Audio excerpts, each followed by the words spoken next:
supermarketlər şəbəkəsində mühafizə xidmətində işləyən şəxsin verdiyi mənə məlumata görə, dedim özə bunu kim istəyirsə gedib o özü müstəqil araşdırma da apara bilər. Kiçik mağazalarda, supermarketlər gündə 5-dən az olmayaraq, böyüklərdə isə 10-dan az olmayaraq, 10-dan 15-ə qədər oğurluq baş verir və 10 oğurluq hadisəsi baş verirsə, bunun 7-sini qadınlar törədir. Özdə bu qadınlar bir çox hallarda ailəli, uşaqları olan insanlardır və onların oğurladıqları da nədir? Yağ və ət. Ərzaq məhsulları. Ərzaq məhsulları. Ərzaq məhsulları da keçən ay məsələn 7,6% inflyasiya baş verib, yəni qiymətlər artıb. Amma gəlirlər artıb. Bəli, qiymətlər artıb. Bunu mən ona görə orada bu misalları da çəkdim ki, yəni bunun kökünü axtarmaq lazımdır ki, bu oğurluq cinayətləri niyə artır? Sosial vəziyyət. Sosial vəziyyətlə birbaşa bu bağlıdır.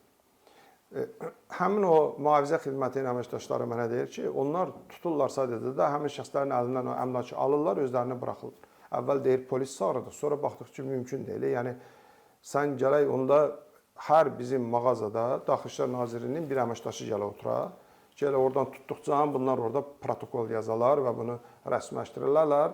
İnzibati qaydada da 500 manata qədər oğurluq axı inzibati xəta hesab olunur və inzibati qaydada məsuliyyətə o adamlar cəlb olunmalıdır.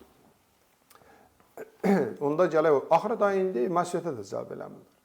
Elə əlindən alıb, buraxırlar, çıxır gedir. Bəzi hallarda hətta söyləyir ki, elələri olur ki, vəziyyətinə baxırıq, hətta uğurladığı o, tutaq ki, bir paçka yağı uğurlayıb, əlindən almırıq, o da deyil, bizdən asılı deyil də, biz məruz eləyirik, rəhbərlikdən asılıdır. Yəni, onu mən söyləmək istəyir dedim. İkincisi, bunun başqa bir problemi var. Mən orada söylədim ki, bu Daxili İşlər Nazirliyi müstəntiqləri həddindən artıq yükləniblər. Hətta onların əmək haqqı məsələsini də gündəmə gətirdim. Dedim, onların iş yükü prokurorluğun tutaq ki, müstəntiqindən bəlkə də 2-3 dəfə artıqdır, bəlkə də hələ daha çox. Amma onların əmək haqqı ən azı 2 dəfədən də artıq azdır. Yəni, bu ədalətsizliyi də dedim ki, aradan qaldırmaq lazımdır. Onu da qeyd elədim ki, bu demək deyil, prokurorluğun işlərin əmək haqqısı çoxdur, azaldılmalıdır. Əslində, onlarınki də artırılmalıdır, indiki qiymətlərin qarşılığında. Amma ədalətə görə belədir. Və indi bu sadələşdirilmiş icraat ki, bunun demək, oğurluğun o, yəni də 2 ilə qədər azadlıq edə, ağırlaşdırıcı hal yoxdursa, indi eləyirlər 3 il. 3 il olanda bu böyük ictimai təhlükəli cinayətdən keçir olur az ağır cinayət. Az ağır cinayət olanda məhkəməyə qədər sadələşdirilmiş icraat artıq aradan qalxır. Demək, yəni bunun üçün həbs qəti imkan tədbiri bunun üçün bəli, istintaq olmalıdır. İstintaqın da mən də dedim ki, siz mənə deyin görüm, istintaqın buna gücü satacaq. Arayış almışsınız müvafiq dövlət orqanından ki, hansı sayda işdən söhbət gedir ki, müstəntiqlərin iş yükünü nə qədər artacaq və bunun öhdəsindən gələ biləcəkmi? Və orada obyektiv, ədalətli bir araşdırma aparmaq müstəntiqlərin imkanı olacaqmı?